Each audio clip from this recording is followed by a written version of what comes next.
এই মুহূর্তে মনে করেন একটা মানুষের পকেটে টাকা না থাকলে ওই মানুষের কোনো আর উপায় থাকে? ব্যাংকে যদি টাকা না থাকে, এটিএম বুথে টাকা না থাকে, এখন আমি কিভাবে যাব? একটা মানুষ তো বিপদে পড়তে পারে যে কোনো সময়।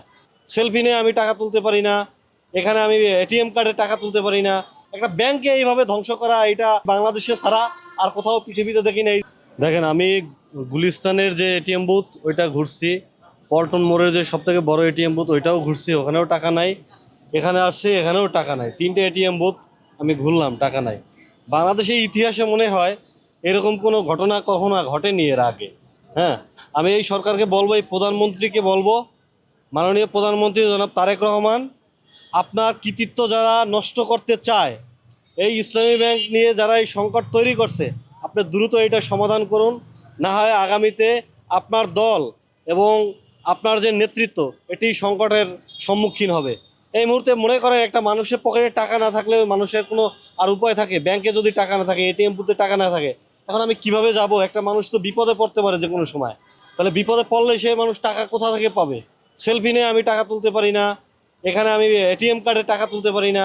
অনেকের তো আছে একটা অ্যাকাউন্টের উপরে নির্ভর করে, তাদের অবস্থা কি? এটা আপনারা একবার, সাংবাদিক ভাইরা, আপনারা এটা একবার তুলে ধরেন যে মানুষ এভাবে আসলে হইতে পারে না। এই একটা ব্যাংকে এইভাবে ধ্বংস করা, এটা মানে কোনো পৃথিবীতে নজির নাই। আমি বাংলাদেশে ছাড়া আর কোথাও পৃথিবীতে দেখি না। এই যে সালাম, তারা এই ব্যাংকটাকে শেষ করে দিয়েছিল, মানুষের আস্থা সংকট তৈরি হয়েছিল, আবার কিন্তু মানুষ সংকট থেকে ঘুরে দাঁড়িয়েছে, আবার কিন্তু ব্যাংকে জামানত রাখা শুরু করছে। আমরা কিন্তু আবার ইসলামী ব্যাংকে মোটামুটি আবার টাকা সব এটিএম বুথগুলোতে পাইতাম, যখন যেখানে যাওয়া যায়। আপনারা জানেন যে ডাচ বাংলার পরে দ্বিতীয় অবস্থানে আছে ইসলামী ব্যাংকের এটিএম বুথগুলো, যখন তখন পাওয়া যায় যে কোনো জায়গায়।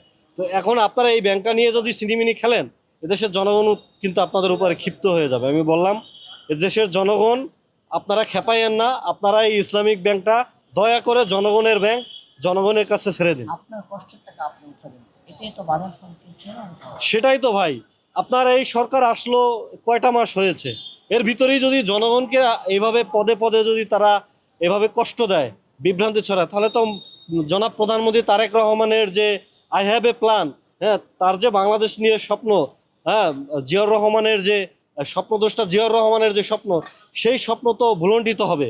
হ্যাঁ, আমি তো এর বাইরে কিছু দেখছি না। যারা তার আশেপাশে আছে, তারা তার যে কৃতিত্ব, তার যে ভালো কাজগুলো, সেগুলোকে প্রশ্নবিদ্ধ করছে এই সব কাজ দিয়ে। আপনি এটিএম বুথে এসে কি দেখলেন? এটিএম বুথে, দুইটা এটিএম বুথে গিয়েছি, সেখানে ঢোকার পরে তারা বলছে টাকা নাই। তারপরে এই তৃতীয় নম্বর এটিএম বুথে আসলাম, এখানে তো সরাসরি লেখা এটিএম বুথের সামনেই টাকা নাই।